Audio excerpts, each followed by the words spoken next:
The case of Rachel Maiden's disappearance became one of the most talked about stories in the media. A young and accomplished dentist, well respected within her community and adored by her patients, vanished without a trace from her upscale home in Brentwood. What remained behind was her 2-year-old daughter, left alone in an empty house, and disturbing signs of a struggle, details that raise more questions than they answer. Shrouded in an air of fear and mystery, what really happened behind closed doors in this seemingly perfect home? How did someone who lived in luxury and appeared successful by all measures end up in such a perilous situation? Rachel Maiden's family and early life. Rachel Liliana Maidens, née Tucker, was born on March 19, 1979, in Nashville, Tennessee, the state's vibrant capital and largest city. She was the youngest of 2 children in a prominent and well-off family of healthcare professionals. Her father, Richard, was a distinguished and respected pharmacist, while her mother, Bethany, ran a private pediatric practice. Rachel grew up alongside her older brother, with whom she shared a warm and close-knit relationship. Their parents doted on both children, ensuring they had the best education and opportunities to nurture their talents. Rachel attended an elite Catholic private school for girls, where she earned a reputation as one of the top students in her class. Following her high school graduation, Rachel easily secured admission to a prestigious college in Birmingham, Alabama. From there, she went on to enroll at a renowned state medical university, where she earned a scholarship. During her university years, she also developed a strong passion for tennis, excelling in the sport and winning numerous awards. Rachel's professional path became clearer when she pursued her specialization in dentistry. She enrolled in a private dental school in Florida, graduating with distinction in 2005. Her impressive credentials led her to a residency at the Children's National Medical Center in Washington, D.C. During this time, Rachel began to publish academic papers in medical journals and participated in both national and international conferences, gaining recognition as an outstanding young professional. The family's tragic turn. However, a dark shadow fell over Rachel's life in 2004. While she was still a student, her father, the well-known pharmacist, was accused of forging prescriptions and illegally distributing controlled substances. Richard was arrested at work and taken into custody, where he was held until trial. Tragically, he passed away from a heart attack in his jail cell, unable to cope with the stress and humiliation of the accusations. The Maidens family's troubles did not end there. Rachel, along with her mother and brother, found themselves under investigation. Their financial accounts were frozen, and they were restricted from traveling outside the country until the inquiry was concluded. The investigation stretched on for over a year. 2 of Richard's colleagues were eventually arrested, and Richard himself was posthumously exonerated, with formal apologies extended to the family. The emotional aftermath of her father's tragic passing, the drawn-out investigation, and the stain of public scandal had a profound impact on Rachel Maiden's mental and emotional well-being. She fell into a prolonged depression, appearing overwhelmed and broken. Despite this dark period, a few years later, Rachel managed to reclaim her life. She opened a private dental practice in Brentwood, a peaceful and affluent suburb of her hometown of Nashville, located in Williamson County, Tennessee. Her career took off at an impressive pace. Rachel became known as a highly skilled and innovative orthodontist, attracting clients from neighboring cities and even from other states. Her dental clinic quickly gained a reputation as one of the most advanced and well-equipped facilities in all of Tennessee, admired for its cutting-edge technology and top-notch service. A marriage marked by wealth and success. From a young age, Rachel was known for her striking beauty, drawing attention from many admirers. Tall, athletic, and graceful, with long blonde hair and a dazzling smile, she effortlessly turned heads. Yet despite the interest she received, Rachel remained focused on her studies and career ambitions, putting off serious relationships and family plans until she was firmly established professionally. In the late 2000s, Rachel met a man named Reynold Maidens. Reynold was nearly 8 years her senior, but the age gap never became an obstacle for their connection. Born and raised in a modest town in Georgia, Reynold came from a middle-class background. He attended a local high school before enrolling in a technical college, and later went on to study at Clark University in Atlanta. After earning his degree, Reynolds landed a job as a sales manager at a major pharmaceutical company. His career rapidly progressed, and in 2007, he was transferred to the company's Nashville branch, where he assumed a senior management role. By the time Rachel and Reynolds crossed paths, both were well established in their careers. They earned impressive salaries, lived comfortably, and were free to indulge in the luxuries that success afforded them. Reynolds was charming and intelligent, a well-read man who could engage in conversations on a wide range of topics. His polished demeanor and friendly disposition made him appealing to nearly everyone he met. He first encountered Rachel at a gathering hosted by mutual friends, and he was instantly captivated by the sophisticated blonde with impeccable style. Rachel was equally taken with Reynolds, and their romantic relationship blossomed rapidly. By 2009, Reynolds proposed, and Rachel joyfully accepted his heartfelt offer. After their lavish wedding, the newlyweds, with the support of Rachel's family, purchased a stunning mansion situated in Brentwood's most exclusive neighborhood. The home had everything they needed for a comfortable and secure lifestyle.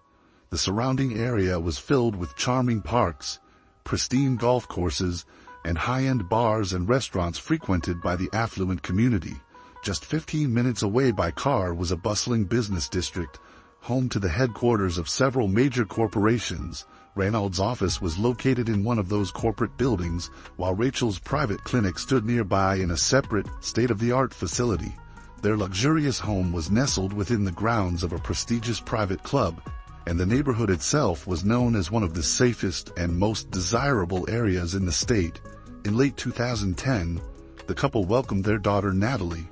Their happiness appeared complete and limitless. Rachel, a devoted yet ambitious mother, didn't stay away from her career for long. Despite her short maternity leave, she continued to oversee the operations of her clinic and returned to work full-time less than a year later. By mid-2012, Reynolds' behavior started to take a troubling turn. He began drinking heavily, claiming it was the only way to unwind from the pressures of his demanding job. Rachel's efforts to have meaningful conversations with him about his growing alcohol use led nowhere. Reynolds stubbornly denied that he had developed a drinking problem, insisting he could quit any time he wanted. As the months went by, Rachel became increasingly worried. She suspected that Reynolds' issues went beyond alcohol and that he might be using other, more dangerous substances. His moods grew erratic, and he exhibited episodes of sudden, irrational aggression. His behavior became more unpredictable and, at times, genuinely frightening. Any attempt to discuss the situation either resulted in explosive arguments or was met with complete denial, leaving Rachel feeling helpless and deeply concerned. The negative changes in Reynolds' maiden's behavior inevitably started affecting his professional life. His performance at work took a nosedive, and after several warnings from his superiors, he ended up losing his job. Yet, this serious consequence didn't prompt any self-reflection or inspire him to get his life back on track. On the contrary, Reynolds' drinking only escalated, and he was frequently in a state where he was hardly coherent or fully aware of his surroundings. About 3 months before the incident that changed everything, Rachel confided in her mother about something deeply troubling. She had discovered that Reynolds had been secretly withdrawing large sums of money from their joint bank account and transferring them into his personal account. Rachel's investigation into these transactions revealed that the transfers began shortly after she had threatened to divorce him during one of their heated arguments, warning him that he would be left with nothing. It seemed clear that Reynolds, possibly fearing that she might follow through, was taking measures to secure some of their shared finances for himself. The incident at the restaurant. In January 2013, Reynolds showed up at a Brentwood restaurant in an extremely agitated and unsteady state, clearly under the influence of some kind of prohibited substances. His behavior was erratic and confrontational. He harassed other patrons and seemed to be spoiling for a fight. Alarmed, the restaurant manager called the emergency services, reporting the escalating disturbance. Only minutes later, she made a follow-up call, explaining that when staff tried to escort Reynolds out of the building, several high-caliber bullets fell out of his coat pocket, along with a small container of unidentified pills. When law enforcement arrived, they spoke to Reynolds, but surprisingly let him off with just a verbal warning. On the back seat of his car, officers spotted a shotgun, which Reynald had a permit for, but he couldn't give a coherent explanation as to why he had brought the firearm with him to the restaurant that night. As Reynald attempted to get behind the wheel and drive away, the officers intervened, preventing him from doing so in his intoxicated state. They suggested calling his wife Rachel to come pick him up. In response, Reynolds' demeanor shifted dramatically. He became desperate and begged them not to contact her. His behavior resembled that of a frightened child fearing punishment. He repeatedly pleaded, insisting that Rachel would be furious if she found out, and promised that nothing like this would ever happen again. Who actually came to get Reynald that night remains unclear. He made a phone call to someone, and roughly 15 minutes later, a car pulled up to the restaurant. Reynald quickly got in and left. None of the witnesses got a good look at the driver, but some accounts suggest that it may have been a former colleague of his. On the evening of April 21, 2013, the Brentwood Police Department received a distressing call from a concerned woman who was unable to get in touch with her daughter all day and was growing increasingly worried about her daughter's safety, as well as that of her young granddaughter. The caller was Bethany, Rachel's mother. She knew all too well about her son-in-law Reynald's struggles with alcohol and dangerous substances, and how his behavior became unpredictable and reckless under their influence. Bethany pleaded with the police to urgently send officers to her daughter's home to check on the situation. She shared that Reynald had been on the brink of a breakdown, often making alarming threats, including harming himself or lashing out at Rachel. Bethany also mentioned that her granddaughter Natalie, who was only 2.5 years old, was likely in the house. The police responded swiftly and arrived at the residence, but no one answered when they knocked on the front door. The curtains on the ground floor were tightly drawn, making it impossible to see inside. However, the unmistakable sound of a child crying loudly could be heard from within the house, raising serious concerns for the child's safety. Officers decided to force entry through the garage door to get inside. Once inside, their calls went unanswered. Following the sound of the distressed child, they made their way deeper into the house. There, in a hallway, they found Natalie sitting on the floor and sobbing for her mother. At her young age, she couldn't explain what had happened, but the fear and confusion in her eyes were evident. As the officers moved down the hallway, they noticed blood splattered on one of the walls. They followed the grim trail, which led to a horrifying scene in the living room. Rachel, aged 34, was found lifeless on the floor, and a shotgun lay discarded on the nearby couch. An investigation later revealed that she had suffered 9 gunshot wounds, in addition to 2 blasts of buckshot fired into her back. There was no chance for Rachel to survive the brutal attack. The hallway, entryway, living room, and even the bedroom door were covered in blood. It was clear that the violent act had unfolded throughout these areas, with Rachel being pursued and attacked, as if she were a target in a shooting range. After the assault, the perpetrator had wrapped her body in a blanket and attempted to clean up the bloodstains from the floors and walls. However, there was far too much blood, and the effort was quickly abandoned. The suspect then fled the scene. The prime and only suspect in this horrifying crime was Reynald, who was immediately declared a wanted fugitive. Thankfully, the child, though traumatized, was physically unharmed, but the emotional impact was obvious. It appeared that she had witnessed the entire ordeal, a terrifying experience for someone so young. Bethany, devastated and in shock upon hearing the news, rushed to her daughter's home to take her granddaughter into her care. The high-end country club where the crime took place was swarming with law enforcement.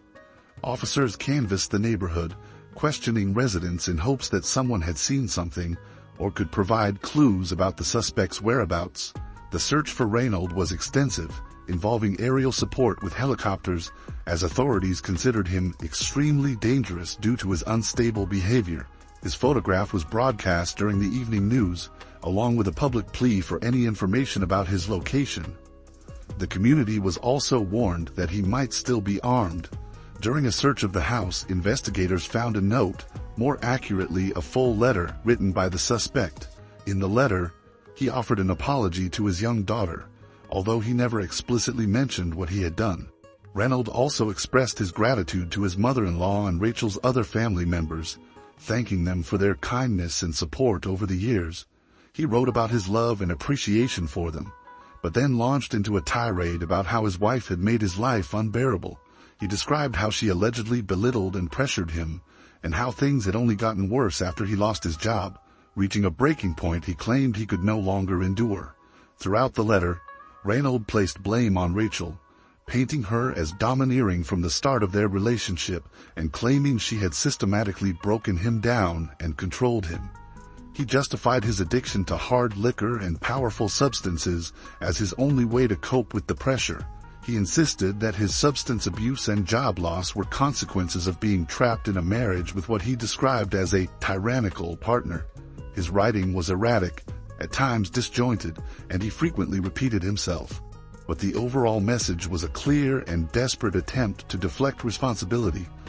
The letter also contained a request that custody of his daughter be granted to his mother-in-law, who he believed would be a loving and capable guardian. For investigators, the letter was essentially a confession, leaving no doubt about who had committed the crime. However, forensic experts speculated that the message could be a final farewell, raising concerns that the suspect might have harmed himself after fleeing the scene. Despite this possibility, the search efforts pressed on, as Reynolds was still considered a significant threat to the public. In the trunk of Reynolds Maiden's car, which had been abandoned near the house, officers found a duffel bag containing nearly $100,000 in cash. It was clear that he had planned to escape with the money, but, for reasons unknown, left it behind. Detectives also discovered that on the night before the tragic incident, Reynolds had made a lengthy phone call to his attorney, though the content of that conversation remained undisclosed. The very next day, as police continued their extensive search for Reynolds Maidens, he unexpectedly emerged from hiding, approaching the officers with his hands up and expressing his willingness to cooperate with the investigation. Without resistance, he allowed himself to be handcuffed and was escorted to the station for questioning. Right away, Reynolds began blaming the victim for all his misfortunes, claiming that she had subjected him to years of psychological torment and constant humiliation. He wept openly, describing how he had gone from being a successful corporate executive to an unemployed alcoholic who had become a local laughingstock. He recounted wandering the streets aimlessly, too terrified to return home to face his wife. It turned out that for the past 6 months, neighbors had filed multiple complaints about Reynolds' erratic and disturbing behavior. He had been known to approach strangers on the streets aggressively, trying to start conflicts. He had also been cited several times for driving under the influence, yet curiously, his driver's license had not been suspended, which many found puzzling. In March 2013, a heavily intoxicated Reynolds crashed his car into a transformer station, leaving an entire neighborhood without power. Just a week before the tragic incident, neighbors reported seeing him walking around his property with a shotgun. On April 15th, for example, he approached a neighboring home with the weapon, terrifying the children playing on the lawn and their parents, who promptly called the police. Reynolds was arrested, but released the next day without any charges, likely due to bailing his way out of the situation. Former colleagues of Reynolds reported that his behavior had started to change dramatically about 6 months prior to the incident. He often blamed his erratic conduct on family issues and repeatedly complained about his wife, though no one believed that Rachel, described as refined and kind, could have been the tyrant he made her out to be. Just before the new year, Reynolds caused a scene at a high-end restaurant in a 5-star hotel where he and his wife were dining. After getting severely drunk at the bar, he erupted in a violent outburst when Rachel tried to take him home, hurling glasses and bottles against the walls and shouting threats to harm her. Although the incident was hushed up at the time, word quickly spread to his employer's management, and Reynolds was terminated from his job. This was not the first time his behavior had raised red flags at work. During the trial, his former employer admitted that Reynolds' dependency on controlled substances had been an open secret for some time. The company had offered him support and treatment options, but he had refused all help. In the investigation, it was uncovered that Reynolds had been in frequent contact with an old flame, Larissa Farley, over the past several months. It seemed he had developed strong feelings for her once again, and there were indications that he had been planning to run away with her. Authorities suspected that he had been withdrawing money from his joint account with Rachel to fund a new life with Larissa somewhere far away. However, there was no evidence to suggest that Larissa had any knowledge of or involvement in the crime against Rachel. Detectives quickly tracked down Larissa and brought her in for questioning. She appeared genuinely shocked when she learned of what her lover had done. Larissa insisted that Reynold had always been a kind and thoughtful man, claiming he must have acted out of extreme desperation. She reiterated that Reynold often complained about the pressure and emotional strain his wife placed on him, implying that Rachel might have driven him to his breaking point. Charges and a controversial legal ruling. Reynold was charged with the premeditated crime against his wife and with endangering the life of his young daughter, who was in the home at the time. Additionally, he faced accusations of tampering with evidence, as he had attempted to clean up bloodstains. Investigators also believed that he had wrapped Rachel's body in a blanket, likely intending to dispose of it, but either abandoned the plan due to a lack of physical strength or fear of being seen by the neighbors. He was held in custody with bail set at an astonishing $2 million. Reynold maintained his innocence, claiming that Rachel had provoked him. By June 2013, his attorney successfully petitioned to have the bail reduced to $700,000, which Reynold posted using money from his shared account with Rachel. Rachel's mother, Bethany, fought hard to prevent this, but Reynold's skilled defense attorney managed to secure his client's access to those funds. Despite the severity of the accusations, the 42-year-old was released on house arrest, confined to the very mansion where he had committed the crime against his wife. Later, the conditions were further relaxed, and he was placed under a travel restriction instead, allowing him to roam freely around town while awaiting trial. The trial date was set for September 2014, almost a year and a half later. Bethany's repeated efforts to challenge this lenient arrangement were dismissed. The only inconvenience Reynold faced during this period was having to wear an ankle monitor to track his movements. Additionally, a court order prohibited him from contacting his daughter or any of Rachel's family members, either directly or indirectly. About 6 months later, Bethany finally succeeded in getting a court order that barred Reynold from using the assets he had accumulated with her late daughter and revoked his right to live in the mansion. However, this didn't stop Reynold from brazenly returning to the house and taking whatever he deemed valuable, including high-priced possessions. His audacity outraged everyone, and contempt of court charges were filed against him.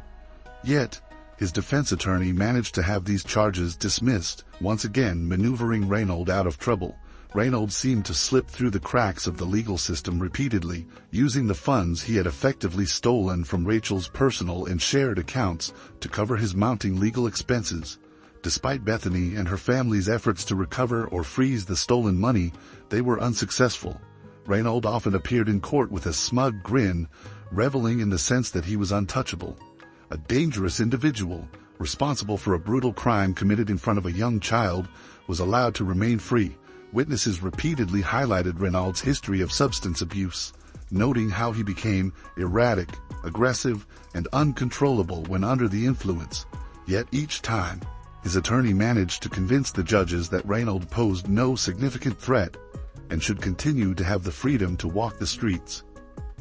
A new arrest, trial, and an unexpectedly lenient sentence. Despite his lawyer's best efforts, Reynold was arrested again in December 2013. This time, he was caught while under the influence of controlled substances, attempting to break into a stranger's home. He rambled incoherently, alternating between asking for help, making threats, and falsely identifying himself as a police officer, demanding the occupants open the door immediately.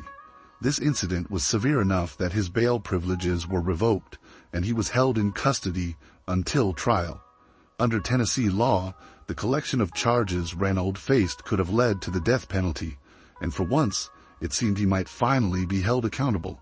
But in mid-September 2014, just a week before the trial was set to begin, Reynold shocked everyone by agreeing to a plea deal. He pleaded guilty to second-degree murder, evidence tampering, and endangering the welfare of his young daughter. The court took his cooperation and guilty plea into consideration, and the sentence handed down was unexpectedly lenient. Reynolds was given 25 years in prison, a significantly reduced term from the 60 years the prosecution had sought. Furthermore, his lawyer negotiated eligibility for parole after just 15 years, contingent on good behavior. In the courtroom, the convicted offender offered an apology to his daughter and Rachel's family, but his words came across as insincere. Rachel's mother, Bethany, viewed the court's decision as a personal affront and an insult to the memory of her beloved daughter. Feeling the pain of a justice system that seemed to fail her, Bethany made numerous attempts to appeal the sentence in higher courts. She also participated in several interviews, hoping to draw public attention to what she considered a miscarriage of justice. As of now, the sentence for Reynolds remains unchanged. Rachel's daughter, Natalie, has been placed under the care of her maternal grandmother, Bethany. According to the terms of the estate, Natalie will inherit all of her late mother's assets when she reaches adulthood.